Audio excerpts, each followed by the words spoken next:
waktu. Bagaimana kabarnya siang ini? Waalaikumsalam warahmatullahi wabarakatuh.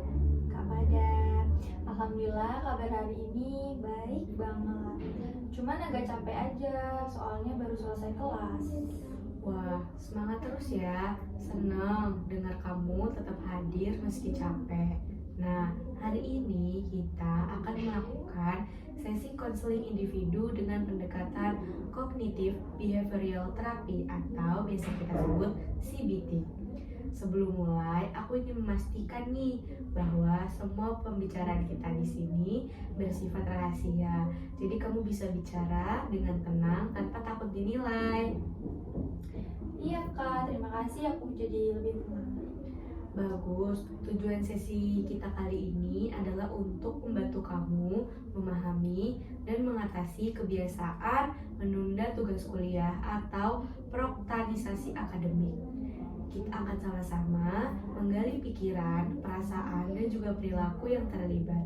Lalu mencoba menemukan cara berpikir yang lebih sehat dan realistis.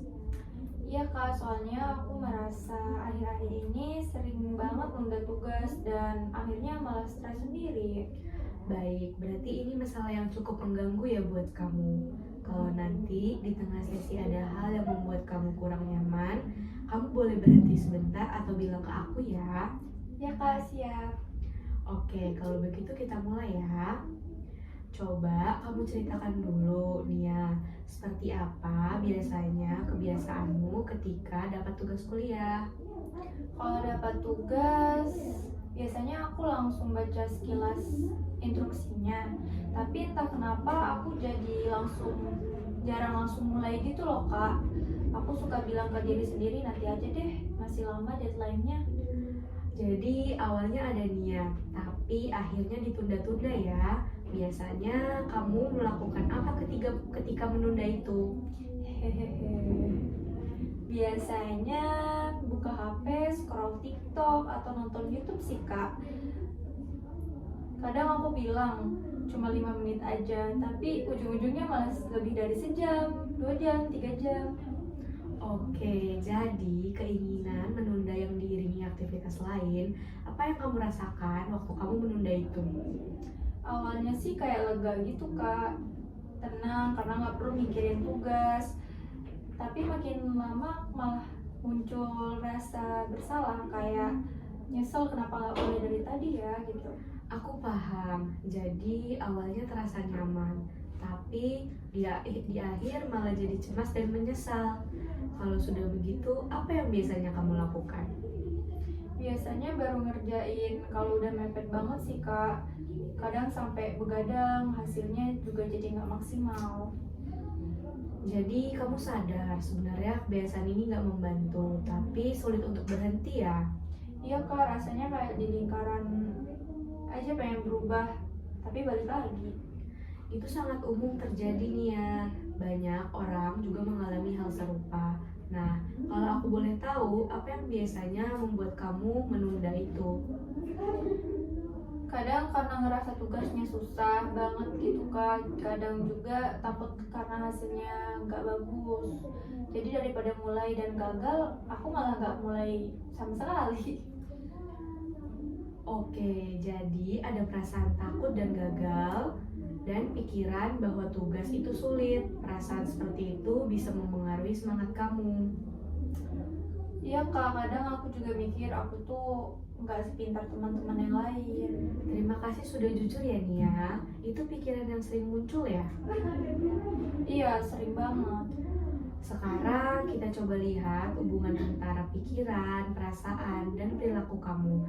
Dalam CBT ini, kita percaya bahwa pikiran memengaruhi perasaan dan perasaan memengaruhi perilaku. Jadi, waktu kamu berpikir, aku nggak bisa, atau aku nggak sepintar teman-temanku, perasaan apa yang muncul? Aku jadi merasa cemas, minder, terus rasanya nggak mau mulai. Kadang takut kalau hasilnya tugasnya jelek. Oke, dan ketika kamu merasa cemas dan takut gagal itu, apa yang kamu lakukan? Aku biasanya ngelakuin hal yang bikin lupa sebentar, kayak nonton atau main HP. Itu yang kita sebut coping avoidance. yaitu cara untuk menghindari perasaan tidak nyaman walaupun bikin tenang sesaat, tapi sebenarnya menunda penyelesaian masalah. Iya kak, aku jadi sadar itu cuma pelarian aja. Betul, sekarang coba pikirkan momen terakhir kamu menunda tugas. Tugas apa itu dan apa pikiran yang muncul saat itu? Itu waktu ada tugas artikel ilmiah sih kak. Aku langsung mikir pasti susah banget. Aku nggak ngerti caranya. Akhirnya aku tunda terus sampai 2 hari sebelum deadline. Oke, berarti pikiran otomatis yang muncul adalah aku nggak bisa. Nah, apakah pikiran itu benar-benar terbukti? Kalau dipikir lagi, enggak juga. Soalnya waktu itu aku akhirnya bisa ngerjain juga, cuman mepet waktunya. Nah, itu bagus sekali. Jadi sebenarnya kamu bisa, hanya saja pikiran negatif itu membuat kamu ragu. Sekarang kita coba ubah pola pikir negatif itu. Dalam CBT ini disebut cognitive restructuring. Waktu kamu berpikir, aku nggak bisa. Apa cara berpikir lain yang lebih realistis dan membantu? Mungkin bisa diganti, aku belum paham sekarang, tapi aku bisa belajar pelan-pelan. Bagus sekali nih ya. Itu contoh pikiran adaptif. Kalau kamu mengulangi pikiran itu terus, bagaimana perasaan kamu kira-kira? Rasanya lebih tenang kak. Kayak ada harapan, nggak seseram itu ngerjain tugasnya. Iya benar.